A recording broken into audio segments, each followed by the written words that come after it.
بداية من النهاردة هنعرض مجموعة من الفيديوهات على موضوع اسمه صرير الأسنان أو صريف الأسنان أو طحن الأسنان أو الكز على الأسنان.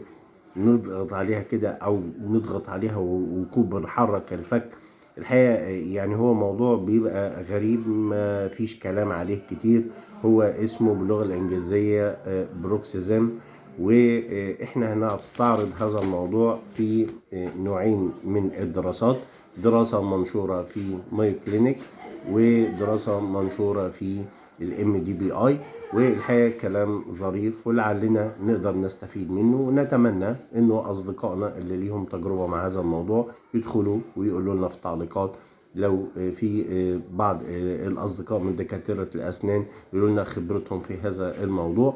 وهنستعرض في الأول الدراسة اللي هي بتاعت مايو كلينيك عن تعريف البروكسيزم، عن الأعراض، متى نزور الطبيب، وعوامل الخطر والمضاعفات. لو جينا في الأول نعرف التطاحن أو الطحن أو صرير الأسنان أو صريف الأسنان أو البروكسيزم. إنه صريف الأسنان هو حالة بتطحن فيها أسنانك فيها أو تصر عليها أو تطبقها، وإذا كنت تعاني من صرير الأسنان قد تطبق أسنانك بدون وعي عندما تكون مستيقظا. صريف الأسنان اللي هو ده صريف الأسنان في أثناء اليقظة، أو تطبقها أو تطحنها في أثناء النوم اللي هو صريف الأسنان أثناء النوم. وأحيانا ده بيعمل صوت ويخلي اللي نايم جنبك يصحى.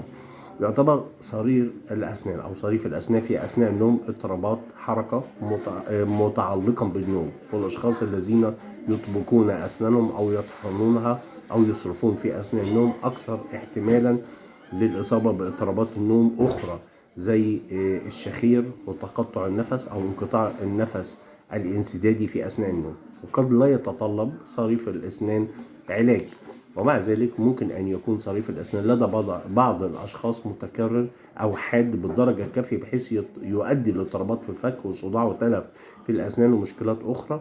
ونظرا لأنك قد تعاني من صريف الأسنان في أثناء النوم ولا تكون واعيا حتى تتطور مضاعفات أخرى، فمن المهم أن تعرف علامات وأعراض صريف الأسنان وأن تسعى للحصول على رعاية طبية منتظمة لأسنانك.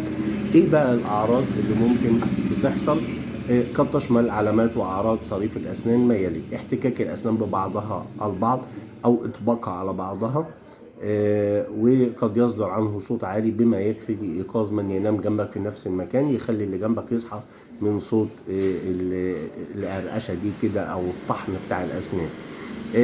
بتبتدي تظهر أسنان مفلطحة أو محطمة أو المقصود منها من الأسنان بتبتدي تكون تتآكل وبتظهر طبقات الأسنان العميقة. بيحصل ألم وحساسية متزايدة في الأسنان.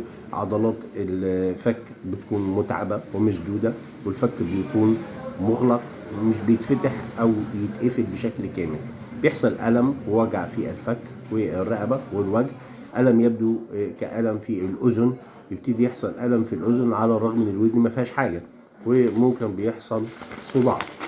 طيب لو جينا نشوف كمان بعض الأعراض التانية، بيحصل تلف ظاهري على الجزء الداخلي من الخد والناتج عن المضغ واضطرابات في النوم. طب امتى بقى بنضطر نزور الطبيب؟ عليك برؤية الطبيب الأسنان اللي بتتعامل معاه أو طبيبك المعالج إذا اختبرت أي من الأعراض المذكورة اللي احنا قلناها، إذا كان هناك ما يستدعي القلق بشأن صحة أسنانك أو الفك. إذا لاحظت أن طفلك بيكز على أسنانه أو أسنانها أو لديها علامات أو أعراض أخرى بتخص صريف الأسنان، فتأكد أن تذكر ذلك أمام الطبيب الأسنان من خلال موعد طفلك معه. طيب إيه الأسباب اللي تخلي صرير الأسنان ده يحصل؟ الأسباب إنه قد يكون صرير الأسنان في أثناء الاستيقاظ والواحد صاحي بسبب مشاعر زي قلق، ضغط عصبي، ضغط، إحباط، توتر، أو قد يكون بسبب استراتيجية تأقلم أو عادة تمارسها بشكل عميق. يعني ممكن يكون عادة إن الواحد بيكز على أسنانه.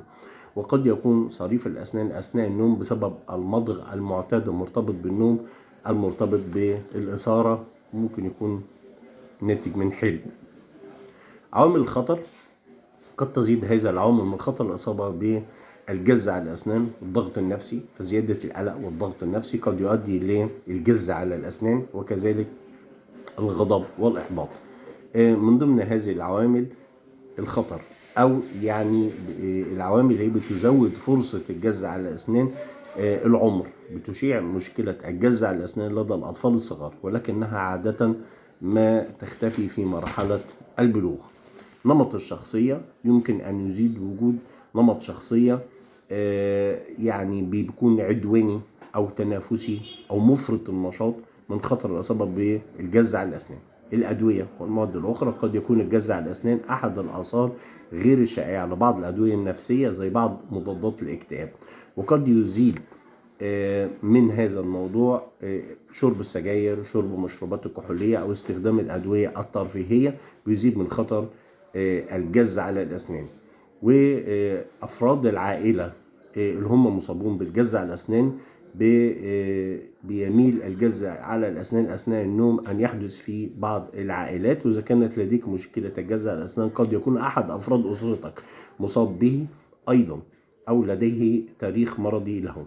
في اضطرابات أخرى ممكن إن هي بترتبط بالجز على الأسنان، بترتبط ببعض الاضطرابات النفسية والصحية زي مرض باركنسون والخرف وداء الارتداد المعدي المريء والصرع، نوبات الذعر الليلي، والاضطرابات المتعلقة بالنوم زي انقطاع النفس النومي، واضطرابات نقص الانتباه المتعلقة مع فرط النشاط اللي احنا كنا ذكرناها قبل كده، اللي هي ال ADHD.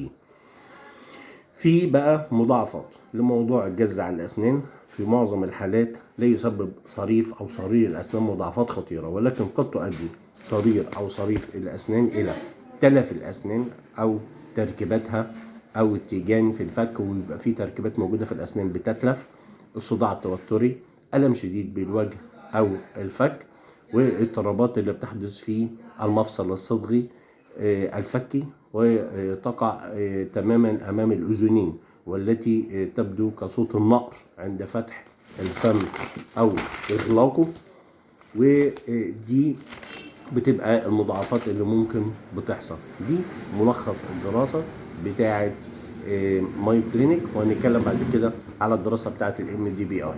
مع السلامة.